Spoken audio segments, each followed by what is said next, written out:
Have you ever loved a woman so much that her silence felt louder than a scream? You told yourself it was love, you called it chemistry, but deep down you knew something wasn't right. You weren't calm, you were anxious. You weren't grounded, you were guessing, waiting, hoping she'd choose you again tomorrow. She never said she stopped caring, she just pulled back, and you lost yourself trying to win her back. But what if I told you it wasn't her that broke you? What if the real pain, the real collapse, started long before she ever walked away? There's a moment in every man's life where the mirror becomes unbearable to face, so he looks at her instead. He makes her the reason, the storm, the answer. But she's none of those things. She's just the mirror, and the man is the one falling apart, not because she tested him, but because he never knew how to stand.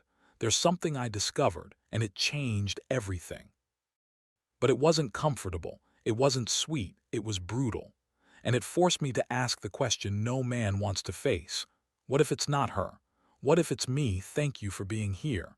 I hope you'll stay with me, because what we're about to uncover might just rewrite the way you see love, strength, and yourself. He met her on a Tuesday in a bookstore tucked between two closed-down cafes in Austin. Her name was Mia. She was standing by the philosophy section, holding a copy of The Republic but thumbing through Nietzsche. She didn't smile first, she didn't speak first. But Ethan noticed something, a stillness in her, like the eye of a storm. And for the first time in a long time, he forgot who he was trying to be. She didn't flirt, she didn't lean in, she didn't even ask for his name. But when she looked at him, really looked, he felt exposed. As if she could see all the noise behind his calm. That night he couldn't sleep, not because he was excited, but because he was unsettled. Mia hadn't done anything, and yet something inside him shifted. He kept hearing her silence. They saw each other again and again. Every time she pulled him deeper, but never said she was staying. There were moments of connection, soft, sharp, vivid. But there were also pauses, cold air between texts, moments she didn't explain. He told himself it was normal, that women are just like that, emotional, mysterious. He laughed it off with his friends. But when he was alone, the laughter faded. She hadn't made any promises, but he'd already handed her something. Something he didn't even know he'd given up: control, not over her, over himself. He found himself checking his phone more, thinking about what to say, how to reply, what would make her smile, what would make her stay. He didn't say it out loud, but his actions were screaming, pick me, see me, choose me. He used to feel confident, clear, solid. But now her silence became a question he couldn't answer. Her beauty became a spell he couldn't break. Her distance became a puzzle he couldn't solve. And that's when it hit him. She wasn't doing anything wrong, she was just being. And he was unraveling, not because of her, because of what he tied to her. He started remembering things, moments from past relationships, different women, same pattern. The initial high, the slow shift, the overthinking, the need, the collapse. Every time he thought it was her, every time he blamed her, but the face kept changing. And the pain stayed the same. He realized then Mia wasn't the storm, she was the mirror. And the reflection wasn't pretty. That night he sat in his car outside her apartment, not to see her, not to talk, just to breathe. To feel, to trace back the fear. And it led him somewhere deeper than her, it led him to himself. He didn't knock on her door, he didn't send a text, he drove home, windows down, letting the wind remind him of something he'd forgot. Stillness isn't weakness, silence isn't rejection, not when it's your own. But the silence inside him, that was new, and somehow terrifying, and strangely beautiful. It started with a question that wouldn't leave him alone. What if she wasn't the test? What if she was just holding up a mirror to everything he refused to look at? Ethan couldn't shake the thought. It followed him into his mornings, into the gym, into conversations he didn't really hear. Her absence was one thing, but the reflection she left behind, that was haunting. He sat with Marcus one evening, his oldest friend, the kind that doesn't say much but always sees too much. "She's playing games, man," Ethan muttered, trying to sound unfazed. "Hot and cold, pulls me in, pushes me out, I don't get it." Marcus didn't nod, he didn't agree, he just looked up from his drink and asked, "Or maybe she didn't change, maybe you did." Ethan froze. That night, his mind rewound the whole story, not the parts he told his friends, the real version. The version where he started feeling unsure, the moment she didn't reply right away. The version where he got quiet, not because he was strong, but because he was scared to say the wrong thing. The version where he smiled to hide the panic. He had masked his fear in charm, disguised his anxiety in logic, but it was all performance. And when the performance stopped, he collapsed, not loudly, quietly, overthinking, rereading messages, watching her stories on mute, looking for clues that weren't there. But it wasn't about her, it was never about her. It was about the parts of himself he had abandoned, his sense of center, his clarity, his worth. He began to realize he had always mistaken silence for punishment. But maybe her silence wasn't an attack. Maybe it was space. Space for him to find out who he really was without the validation. He went for a walk that night, no music, no distractions. Just his breath and the sound of his footsteps. And for the first time in weeks, he didn't think about how to win her back, he thought about how to find himself again. Because the truth was brutal, if someone's distance breaks you, the break was already there. He whispered that truth aloud, not to believe it, but to stop pretending he didn't know it. If I fall when she pulls away, I was never standing to begin with. And just like that, a weight lifted, not all of it, but enough to take the first step out of the fog, enough to stop blaming her and start meeting himself. If you've ever felt that too, if you've handed someone your piece just to feel loved, know this. You're not weak, you're waking up. And this part hurts, but it's where everything starts to change. He didn't know when the spiral started. It wasn't a moment. It was a slow fade, a quiet erosion. First, he stopped sleeping well. Then he stopped eating right. Not because she left, she hadn't, not yet. But something inside him had already collapsed. She was still there, technically. Replies came shorter, colder, less frequent, but still there, and that made it worse. Because the ambiguity gave him hope, and hope kept him in limbo. He became someone he didn't recognize, scrolling late at night, replaying voice notes, reading old texts like sacred scripture, searching for tone, for meaning, for something that would confirm she still cared. But no matter what he did, he kept checking if Mia saw his story, kept wondering if she thought about him, if she missed him, if she was testing him. He told himself she was the problem. But the pain said otherwise. The pain said, you felt this before, not with her, long before her. He remembered being 12, sitting on the porch, waiting for his dad to come home. Hours passed. No call, no explanation, just silence. Back then, he told himself, maybe something came up. Then he told himself, maybe it was my fault. That night, he waited until the porch light turned off, alone, feeling small. Years later, it was the same feeling, different woman, same wound. Ethan realized he wasn't chasing Mia. He was chasing reassurance, chasing safety in the shape of a woman, trying to rewrite a story he never finished. But love doesn't heal childhood wounds, not when those wounds are still open. He sat in therapy weeks later. The words came out before he thought them. I just don't want to be left without explanation again. And the room went quiet, not because the therapist didn't care, but because finally so did Ethan. He cared enough to stop pretending he was okay. He wasn't weak. He was wounded. And wounds don't disappear by hiding them. They disappear when you walk through the pain without needing someone to hold your hand. That's when the healing begins. He remembered the first time he saw her laugh. It wasn't loud, it wasn't exaggerated, it was soft, unfiltered. The kind of laugh that makes you forget the room, forget your name, forget your edges. It hit him like warmth, like being seen without effort, like belonging without proof. That's when he fell, not in love, not really. He fell into beauty. He fell into a feeling he couldn't explain, so he called it fate. But beauty doesn't mean belonging. And fate doesn't always mean forever. He started noticing how her presence changed everything.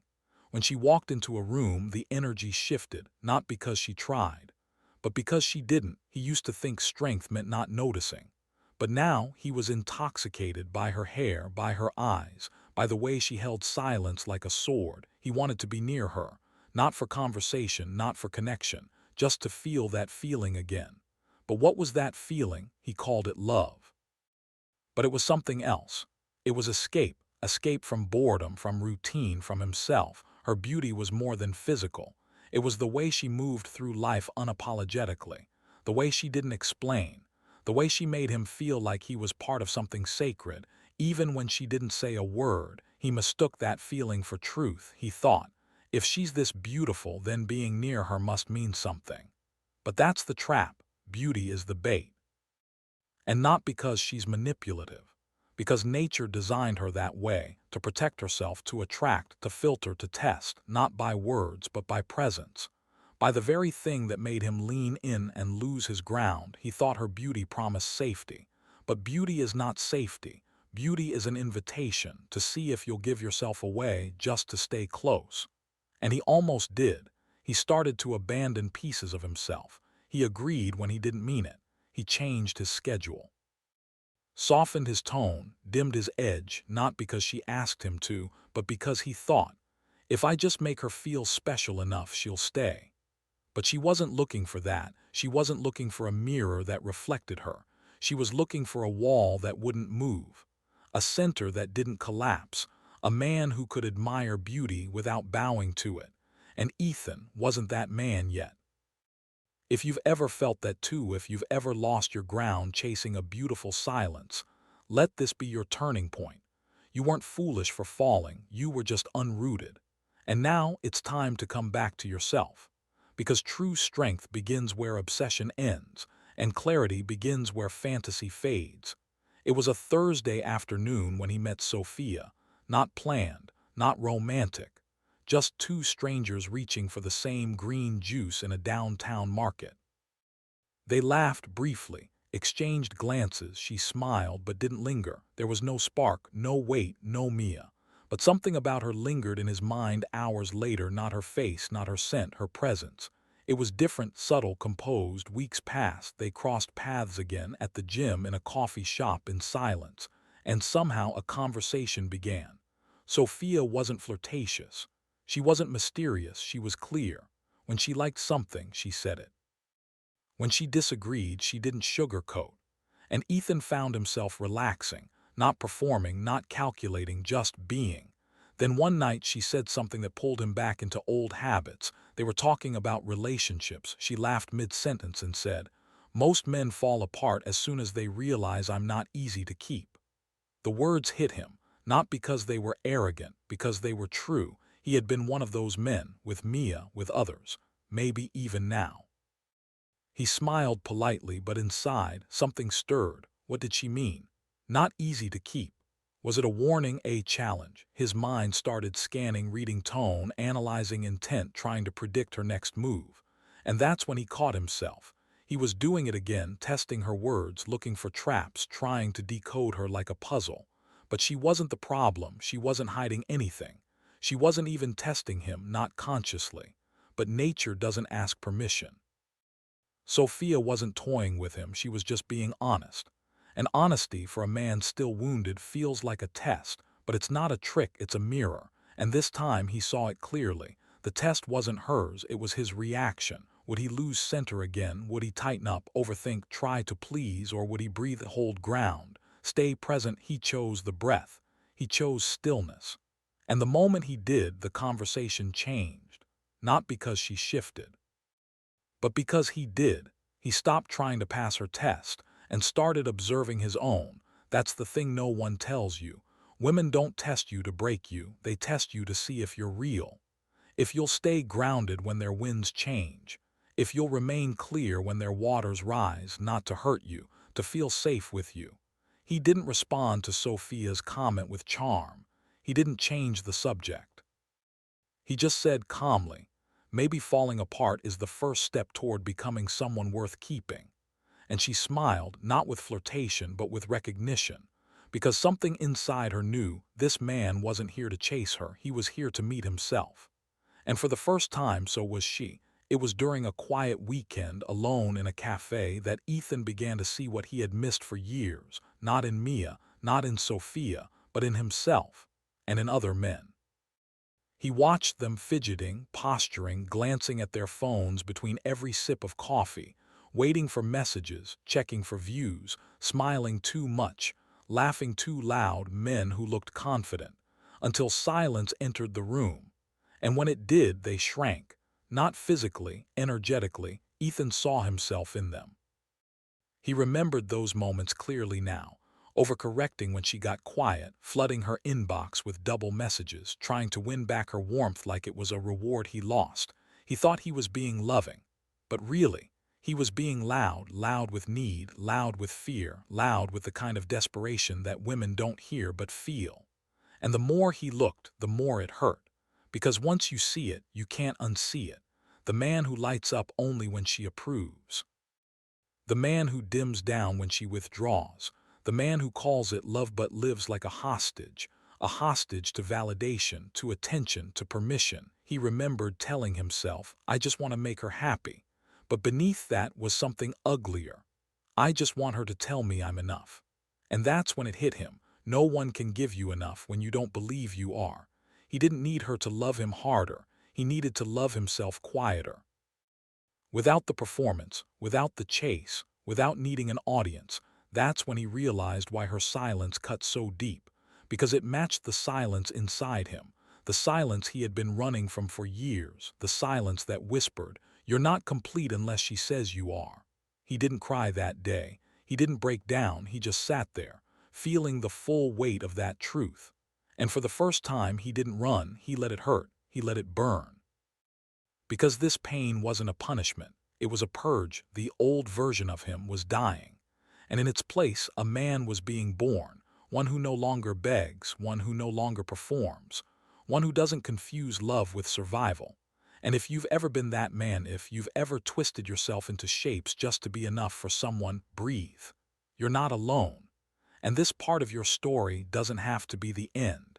It was an ordinary Tuesday when Ethan met Robert. He wasn't looking for a mentor. He wasn't seeking wisdom. He just needed a haircut.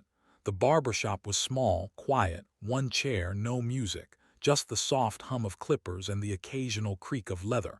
Robert was in his 60s, tall still. He didn't talk much. But when he did, every word landed like a stone on water, soft but lasting. Ethan sat in the chair, mentioned something casually about relationships, about confusion, about how women seemed to drift away the moment he opened up.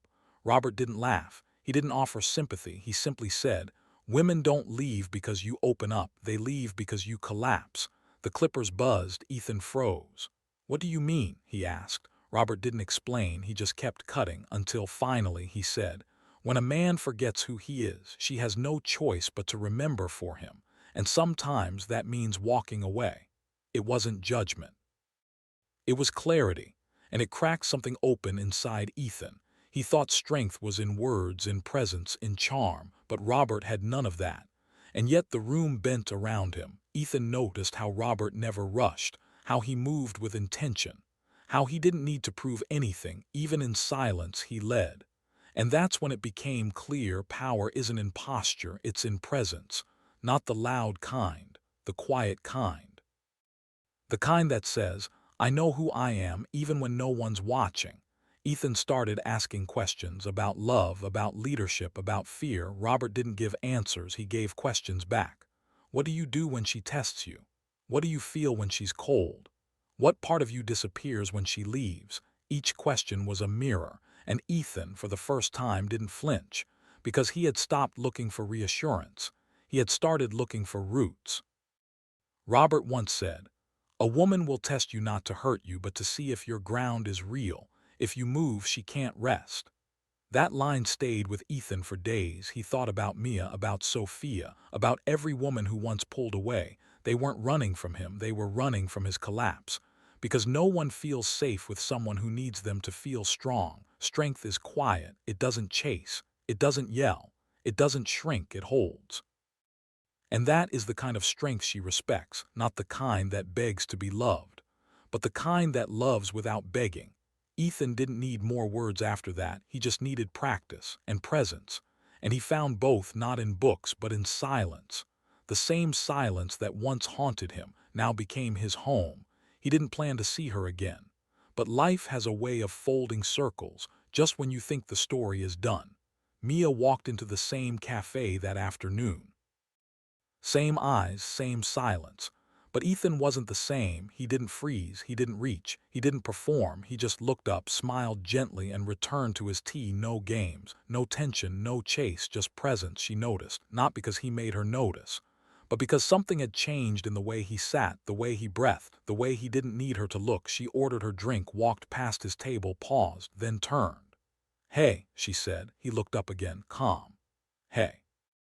No excitement, no calculation, just clarity. She asked how he was. He told her truthfully. He was learning how to lead without controlling, love without losing, and stand without shaking. She raised an eyebrow, intrigued. "You sound different," she said. He smiled. "I am." They talked, but not like before. No over-explaining, no proving, no pleasing, just two people side by side, present. There was a moment when she leaned in, a softness in her voice, a flicker of that old pull. But Ethan didn't lean with her. He didn't flinch. He didn't chase the warmth. He stayed still, not out of pride, out of peace. And that stillness, she felt it. She didn't say it, but her body did. Her guard dropped. Her breath changed. She looked at him, not like a puzzle to solve, but like a mountain to lean against. Because that's what she had been looking for all along. Not charm, not charisma, not control, but calm. A man who doesn't shake when she tests. A man who doesn't vanish when she pulls away. A man who can hold his own fire without burning others. Ethan didn't ask to meet again.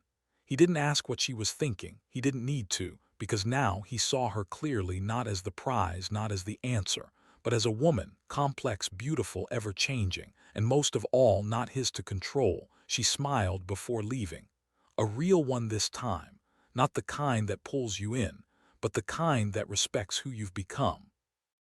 He watched her go, and for the first time he didn't wonder if she'd come back, because whether she did or not he knew he wouldn't move. He was already home. He didn't plan to teach anyone.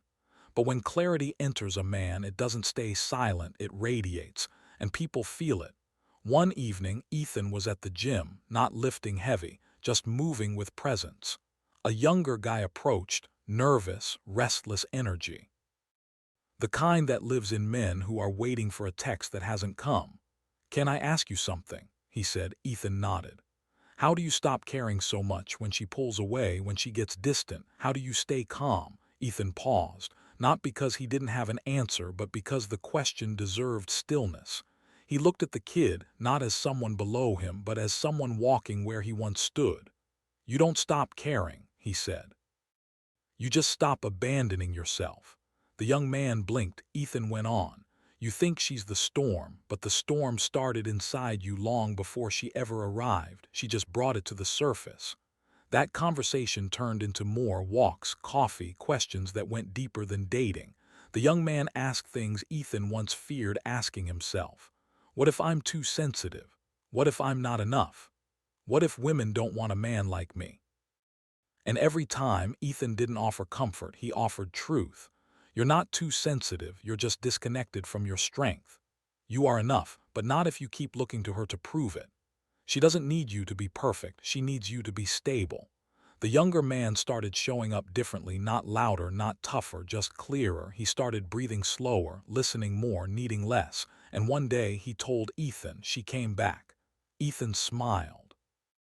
"That's not the win," he said. "The win is, would you still be whole if she did?" The young man didn't answer right away. He didn't need to, because the silence was steady. Ethan saw himself in that silence, not the version who once begged, but the man who now leads, not by force but by example, not with noise but with stillness. He remembered the days he used to kneel, to love, to be chosen, to not be alone.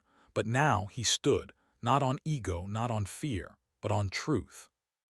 And that's the kind of man who leads others, not because he seeks followers, but because his presence reminds them of what they forgot they had, their own ground, their own voice, their own center. And in a world filled with noise, confusion, and broken mirrors, that kind of presence is not just rare, it's revolutionary. The sky was turning gold as Ethan walked the edge of the lake. No headphones, no phone, just footsteps and breath. There was no destination, no rush. Only the rhythm of being fully here. He wasn't thinking about Mia. He wasn't wondering who would text. He wasn't reciting affirmations or chasing silence. He simply was, and that was enough. He sat on a bench overlooking the water, still, calm, the same lake where months ago he had once paced, searching for answers in the wind. Now he listened, not for her voice, but for his own. Behind him, a familiar sound, footsteps. He didn't turn, didn't need to. Mia walked up slowly. Sat beside him, not touching, not speaking, just being. She looked at him, expecting the same gaze, the one that once reached, once searched, once needed. But it wasn't there. What she saw instead was peace. And that peace did something to her body. Her shoulders relaxed, her breath deepened, not because he spoke it into her, but because he carried it within himself. He turned to her gently. "I'm glad you're here," he said, and he meant it, but he didn't mean stay, choose me. "Love me again." He meant, I see you, and I see me, and both are complete. She smiled, not the kind that pulls, the kind that surrenders. They watched the sun dip below the trees, saying nothing. Because nothing needed to be said. She didn't ask if he missed her. He didn't ask if she had changed. They didn't define what this was, because whatever it wasn't a rescue. It wasn't a reunion. It was a reflection. A quiet moment between two people who had finally met themselves. And in that silence she felt it. The safest place in the world isn't in a man's arms, it's in the steadiness of his soul. And she saw it now. He would be okay with or without her, not because he didn't care, but because he finally did for himself. She reached for his hand, not to hold him, but to meet him. He didn't flinch, he didn't lean in, he just stayed still, rooted, clear, unshaken, because love is not found in begging, it's found in becoming. And when a man becomes, he doesn't chase love, he draws it, not with effort but with essence. And the ones meant for him, they come not because he asks, but because they feel safe. So if you've ever bent for love, if you've ever shrunk to be accepted, let this be your turning point. Don't kneel for approval, don't contort for attention. Stand, breathe, and return to who you were before you thought you had to become someone else. Because the world doesn't need more men performing strength. It needs men rooted in truth, men who speak less and mean more, men who don't tremble when beauty walks in, men who lead not with force, but with peace. Be that man, the one who doesn't move when tested, the one who doesn't lose when alone, the one who doesn't beg to be loved, because he already is, by the one person who matters most, himself. SEO and thumbnail D, letter 1B0, letter 1EDB. I de la PH, letter 1A7N, T, letter 1ED1. I U SEO Han CH, letter 1EC9NH, Cho video, Kung prompt T, letter 1EA1, O Hin, letter 1EA3NH, Thur NH, letter 1ECF, Theo, Dung Yero C, letter 1EA7U. White heavy checkmark SEO T, letter 1ED1, IU. English, direct hit Tieru Distroke, letter 1EC1. YouTube title: The Unshaken Man. Learn how to stop chasing and start leading, from chaos to clarity. A must-watch for every man who's ever felt lost in love. Keywords: emotional maturity, masculine energy, self-worth, relationships, Socratic wisdom, modern men awakening. Thread hashtags masculine energy, self-worth, emotional strength, men healing, relationship, wisdom, stoic man, the unshaken man, Socrates, truth, magnifying glass, tilted left. SEO keywords: 3 T letter 1 EA7NG, T letter 1 EA7NG 1. Masculinity, self-improvement, emotional wisdom, T letter 1 EA7NG 2. Modern men, relationships, inner strength, T letter 1 EA7NG 3. You're a man with a stoic, unshaken expression in the center foreground, surrounded by multiple women with various emotional expressions: sadness, intensity, testing gaze. The man's face shows clarity and calmness, while the women represent emotional storms. Background with deep red hues symbolizing emotional tension and inner fire. Subheadline in bold white font: She wasn't the test, you were. Overlay this subtitle prominently across the middle or bottom third. Lighting should be intense, shadows strong, evoking internal conflict and transformation. Designed to appeal to male viewers aged 20-40 seeking emotional strength and self-mastery. N letter 1 EBF, U B letter 1 EA1N, MU letter 1 ED1, N min T letter 1 EA1, Oluan Hin letter 1 EA3 and H thumbnail Do. CH letter 1 EC9, C letter 1 EA7N Go, 1. NHA B letter 1 EA1N, H I letter one E C one, N Yeruque.